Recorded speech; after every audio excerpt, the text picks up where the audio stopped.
Hey, what's going on, everybody? Welcome back to Chris's Habs Corner. I know it's been about a week since I've been on.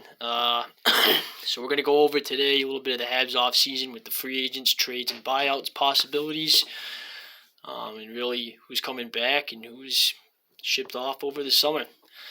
So I'm going to start off with a little bit of the free agent list here. I got my notes again. So I'm going to be looking from time to time off of them. So we're going to start off with Jonathan Drouin. Drouin could come back on a little bit of a lower deal, a lot of a lower deal actually. His cap hit last year was $4.5 million, and I think that if he was on a bottom six type of role, a lesser role, with mostly kind of a power play operative guy on a really low deal, he could come back, or he could walk. Either way, I think both parties are kind of over the Drouin saga, to be honest, and I think he is going to walk. But it wouldn't be the end of the world if he did come back under those circumstances. Again, he needs to be with the type of players that are going to go into the hard areas in the offensive zone and win those puck battles and, give him the puck where he's in soft, quiet areas of space and he has room to operate and make his, use his playmaking abilities, I think. So really, that's all I have on him. I think he's gone over the summer, though. I think both parties are kind of over it. I think he was overhyped a few years ago when he was traded here as the offensive superpower that was going to save this team. When really he's just not that player. He's more of an assists guy that's going to put up a ton of assists every year, as you saw this year, 27 assists with only 2 goals. And he's going to, make some really nice, nifty plays in the offensive zone, but I don't think he's an overbearing top 6, offensive play driver every single night type of player. So, yeah, that's that for him. Sean Monahan, here's another one. It's a bit of a rough story with this. The biggest thing about him, obviously, I don't have to tell you guys, is his injury prone. An injury situation with his broken foot that he broke a couple times playing through last season. He's had the hip history. A, is another team going to come out and sign him taking that big of a risk? And B, are we going to re-sign him knowing those risks? Because there are valuable other variables to his game. Obviously, he's a really good defensive centerman, really good at controlling the play and controlling the pace in the offensive zone, and he's a wizard with the puck, with his puck distribution in the offensive zone. But overall, is his injuries going to get in the way of that? Is it worth taking a cap hit on that, He definitely provides a lot of depth into the center position to this lineup. But just, another thing is if we have a ton of prospects coming up at the center position this year, and we already have a lot of centers. Going to happen at the draft. Are we going to draft the center in the top 5 pick? More than likely, yes. I hope it doesn't happen this summer, but if we were to acquire Dubois from Winnipeg, that would not alleviate any room to have Sean Monahan on the team. So those are variables that are really gonna decide whether or not Monahan's going to come back or not, I think. Personally, I would like to see him come back on a low deal, 1-year deal. Just provide some more depth and experience on the center position to this lineup for the next season, at least, while we're taking that next step towards the middle of the pack in the standings this year. Really just taking an evolving step towards making the playoffs here in a couple of years. I think he would be a big part of the development continued into next year, I think. So I'd love to see him back personally, Moving on here, Michael Pezzetta is an RFA this summer. So the thing with Pezzetta is, right, obviously he's a heart and soul guy, brings that energy, he brings that punch to the game. He's not a coward. He shows up for fights when he's called upon. And he showed that vision and playmaking ability he also has with the right players at the end of the year there, especially with Alex Belzil. He was creating space for himself, looking up, slowing down, finding open passing lanes in the offensive zone.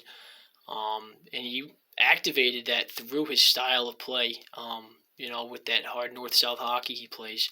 But I'm getting carried away with that. Let's talk about the numbers here, or not the numbers, the situation here.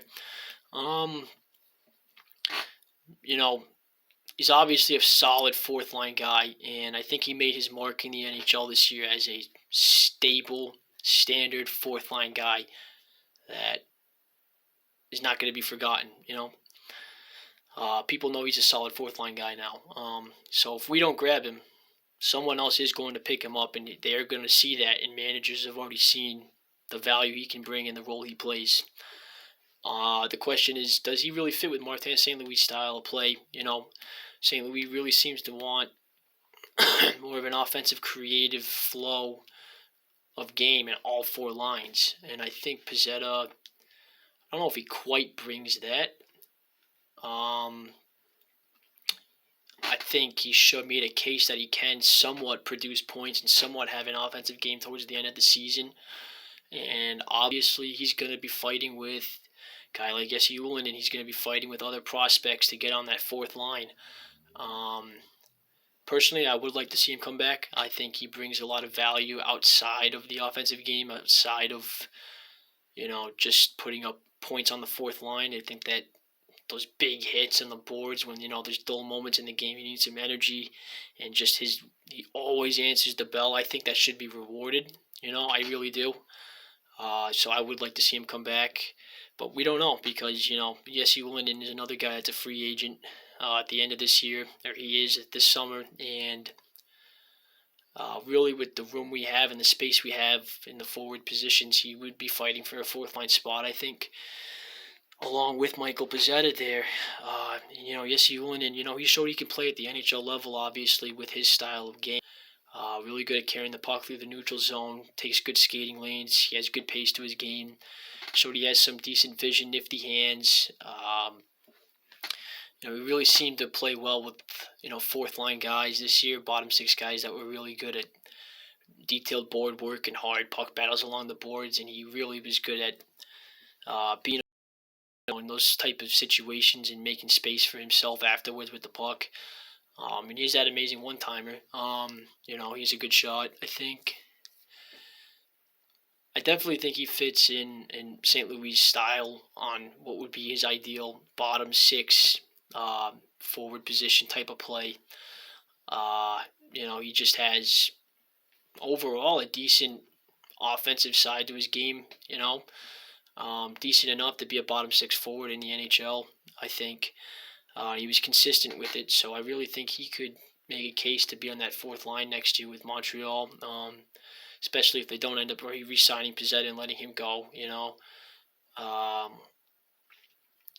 or they could re-sign both of them and just kind of have a rotation of Pezzetta and Ullinen coming in and out of the lineup next year, possibly, unless there's room for both of them because of injuries.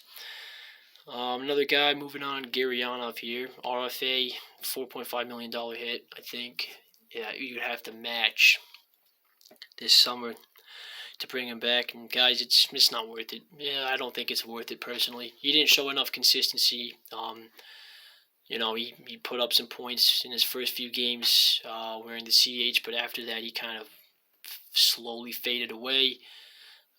Again, didn't play he's a bigger body, and he didn't play that style. He doesn't go really to the hard areas, his game's just, he's not creative enough, Yeah, he has that scoring finish, and he gets to open areas, when other players have the puck and are in open space, he gets to those good scoring areas, and he can finish sometimes.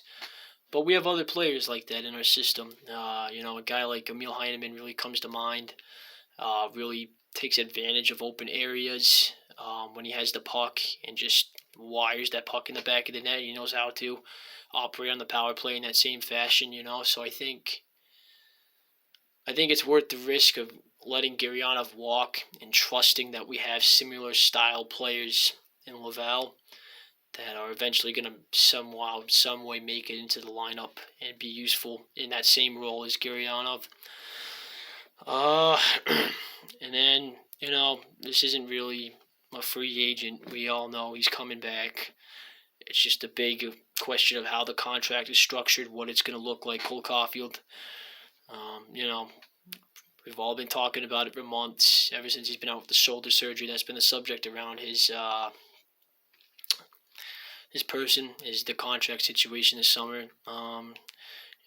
Everybody's talking about the ballpark of $8 to $9 million for his contract per year, and I don't think it should be more than Suzuki's contract. Personally, I think that would just create a little bit of conflict, and just Suzuki's the captain, and he brings a lot more dynamic assets to the game. So, and just the fact that Suzuki just played 82 games this year and fought through everything, I really think he shouldn't be making more than Suzuki. So, I could see him making, around $8 million per year. And I don't want it to be a long-term deal. I think that's too much of a risk. I'd like to see it be a bridge deal, 3-4 years maybe, and just see how it goes. Because he did take a step this year. He was on pace to score 45 goals. Which is absolutely impressive. Is he going to do that next year? That's a big question. Can he really just bring it all together and just have a complete season, staying healthy, and put up those numbers, hit 40, hit 45 goals next year, and then do it again the next year? And that will really, really 100% solidify his spot as a top 3 forward on this team for a long, long time. So I think a bridge deal is appropriate. All right, moving on to a couple trades here. I'm going to talk about a trade that would have happened at the trade deadline if not for his injury for over the few weeks prior to the trade deadline. And pretty much a lot of rumors were going around the league, and a lot of news sources talking about the trades that were trying to be set up for him. Joel Edmondson, he didn't get traded at the trade deadline, obviously, and he would have if it wasn't for his injury. Most likely, we saw him come back in that California road trip right before the trade deadline, play, I think it was a game or two, right, I think the day of the trade deadline.